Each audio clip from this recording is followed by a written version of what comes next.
Pivot tables are one of the most valuable tools offered by Excel, but are unfortunately rarely used because they're thought to be complicated. In this lesson, I'll try to prove that they aren't as complicated as they seem, and teach you how to use them in your work, saving you time and energy. The basics will be explained with a few simple examples. Example 1.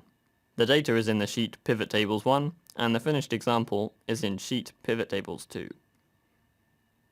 We have a table with 3 columns containing product names, product categories, and the product sales from the last year. The data contains 500 products. The tasks are to calculate the total sales of each category, the average sales per product for each category, how many different products were sold in each category, and the sales of the best of these products. It seems like a lot of work. To create a pivot table, select any cell in the table, and under the Insert tab, click on Pivot Table. Excel automatically tries to work out where our data is, and is almost always correct. The option to insert a pivot table in a new worksheet is the default selection, and we'll leave it as it is, confirming by pressing OK. After adding the pivot table, 2 new tabs appear on the ribbon, Analyze and Design. In the Analyze tab, the last 3 icons let us choose which elements of the pivot table are visible. The first one, Field List, adds new fields to the pivot table using the Pivot Table Fields window. There are 2 ways to create and modify pivot tables. I'm going to show you both. We'll start with dragging fields in the classic view, which in my opinion is the most intuitive and fastest way. From the Analyze tab, select Options and then Options again. Under the Display tab, tick Classic Pivot Table Layout and press OK. The pivot table looks different now, and we can drag the pivot table fields into the pivot table. Remember, the task is to calculate the values for each category, so first we'll drag the category field into the row fields. Then we move the sales field into the area Drop Value Fields here 3 times. Also, drag the product name field into the Drop Value Fields here area. The field descriptions are only visible if these fields are empty. Without doing a lot of work, we have already completed 2 out of the 4 tasks that were set at the beginning of this example. The sums of the sales by category are in column B, and the number of products by category are in column E. Now we'll format the columns in the table. Double left click on the first column header, cell B4, opening the Value Field Settings window. Click on Number Format, Category Number, no decimal places, and with a separator, OK, and then OK again. We still have sales totals in columns B, C, and D. Double-click on the heading of the second column containing data, cell C4. This time, in addition to changing the format, we'll also change the option Summarize Value Field By to Average, and change the format of the numbers in the same way as we did before. As a result, we now have the average calculated by category. Double-click on the heading of the third column, cell D4, select Max, and then format the numbers in the usual way. Now we have a pivot table containing all the data we were looking for. Automatically added headings, like Average of Sales To, don't sound professional, so I suggest changing them. Activate cell B4, and in the formula bar, get rid of everything except sales, then press Enter. An error message has appeared saying that the pivot table field name already exists. You can get around this by adding a space at the end of the word sales, or by making another minor change so the name is accepted. Then change all the column headers and the widths.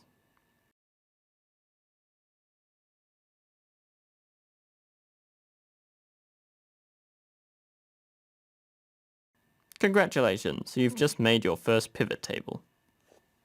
After some practice, it shouldn't take you longer than a minute to do all the parts of this exercise. If we had tried to do the same procedure without using a pivot table, it would have taken much longer. I suggest making a small change in the source data. Let's change the sales for the first product to 2,345. After going back to our table, it seems that nothing has changed. The maximum in category A is still 995. Warning: data in pivot tables are not automatically updated. To update the pivot table, right-click on it and select Refresh. The new values have been calculated.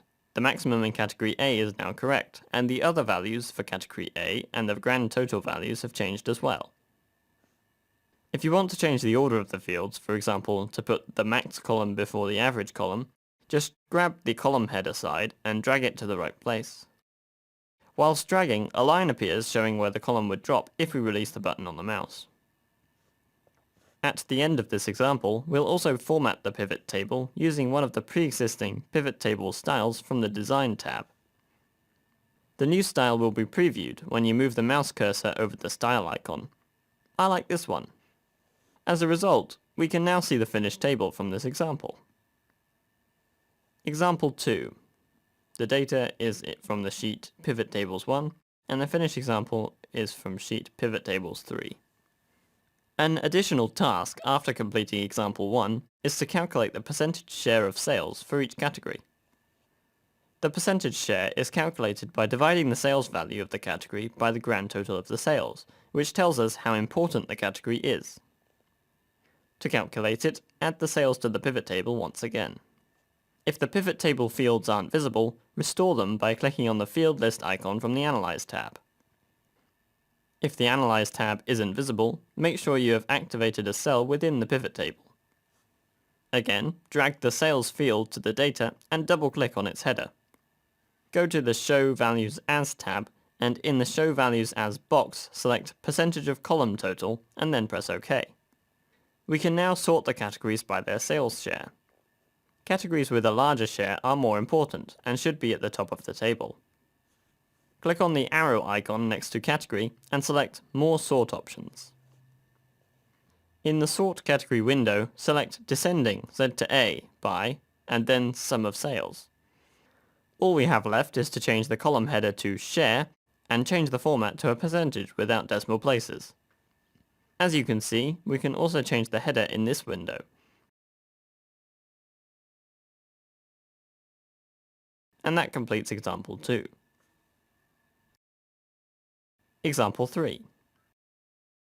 The data is from sheet Pivot Tables 1, and the finished example is from the sheet Pivot Tables 4. In example 3, we'll use the same table of data.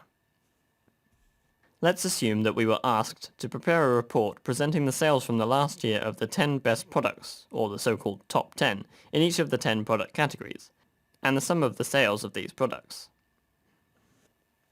To prepare a report like this without using pivot tables would require first adding a filter to the table, then sorting the data by sales value in descending order, then copying the table of data onto 10 sheets, then using the filter, leave only the products from one category on one sheet and deleting the rest, then deleting the products that are not in the top 10, and giving the sheets names according to the categories. Doing this task without using pivot tables could increase the amount of working time tenfold, and the risk of making mistakes with so many operations would be much greater than if we simply use a pivot table. So, to prepare the report, we will activate any cell in the table of data. Then select Insert Pivot Table and press OK to confirm. Then click on Options, Display, Classic Pivot Table, and OK.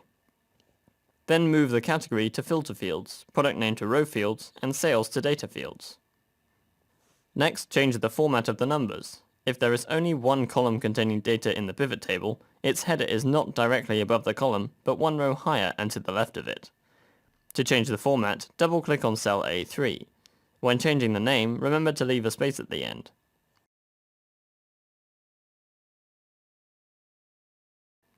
Then, right-click in any field of the data column and sort it from largest to smallest. Then right-click on one of the product names and select the filter, and then the top 10. Select Top, then 10, Items, and by Sales. A user of our report can select a category by clicking the arrow in cell B1, and then select their chosen category. These are the top 10 products from category H, and these are the top 10 products from category E.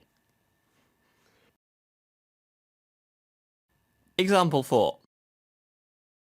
The data is from the sheet Pivot Tables 1, and the finished example is from the sheet Pivot Tables 5. In this example, we'll continue working on the pivot table that we created in the previous example. Let's suppose the sales data has changed, but there are still 500 products on the list. You don't need to prepare a pivot table from scratch. It's possible to replace the old data with new data in such a way that it all fits into exactly the same places. Right-click on the table and select the refresh option, like we did in example 1. The data has been updated, and the layout and format of the table and all the selected options haven't changed. If the size of the table were different, the procedure would be slightly more complicated. So we'll add one product to the end of the table using the data from the Pivot Tables 1 sheet. If the new data sheet has a different number of rows to the previous one, activate a cell in the pivot table and select Change Data Source from the Analyze tab. The sheet with the source data and the range used by the pivot table will be shown. Change the address of the last row from D502 to D503 and press OK. We could also select the new range using the mouse, but it would take a bit longer. The data in the pivot table has been updated. The pivot table, in its current form, can show 10 products with the highest values in the selected category or in all categories. If we want to select several categories at once and check, for example, what the top 10 products in categories A and C combined were, click on the arrow icon next to the category field in cell B1 and then select Multiple Items. We'll select categories I and J. The All field can both select and deselect all. In cell B1, the description Multiple Items is displayed, meaning that more than one element has been selected, but not all of them. The list includes the top 10 products by sales in total from categories A and C. Unfortunately, it isn't possible to display the list of selected items directly in cell B1. To check which elements are selected, you must click on the filter icon. Example 5. Practice exercises. Proficiency in using pivot tables can only be achieved by doing many exercises. Before proceeding, I suggest that you prepare these pivot tables yourself, using the data in the Pivot Tables 6 spreadsheet. Practice Exercise 1. Based on the table in the Pivot Tables 6 spreadsheet, prepare a pivot table like the one shown on screen now. Pause the video now, then continue watching when you've finished or if you give up. When you become more experienced with this exercise, it shouldn't take you more than a minute, including formatting time. And the solution is...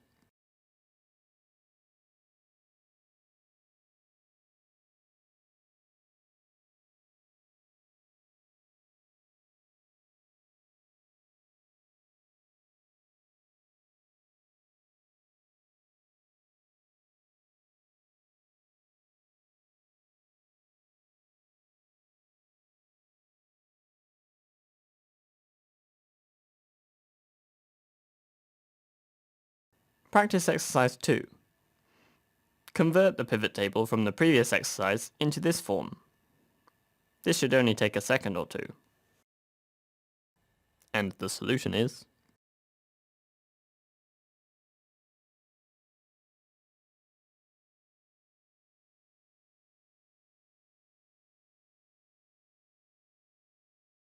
Practice Exercise 3. Convert the pivot table from the previous exercise into this form, putting the columns in the same order. When you become more experienced with this exercise, it shouldn't take you more than a minute, including formatting time. And the solution is...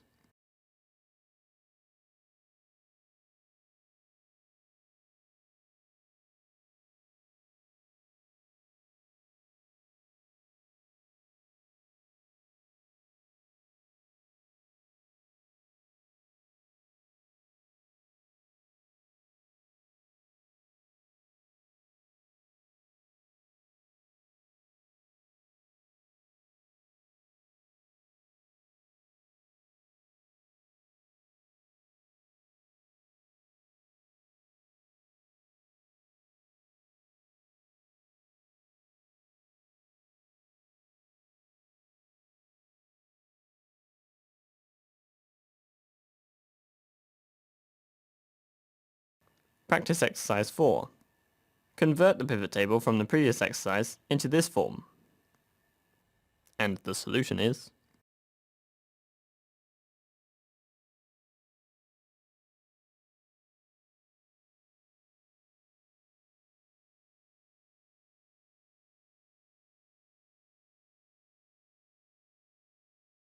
Practice exercise 5. Convert the pivot table from the previous exercise into this form. And the solution is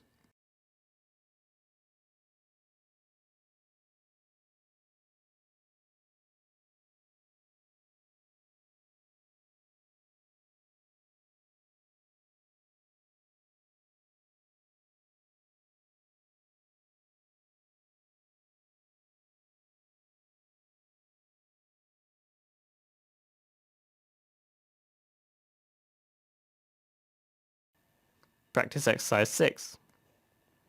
Convert the pivot table from the previous exercise into this form. And the solution is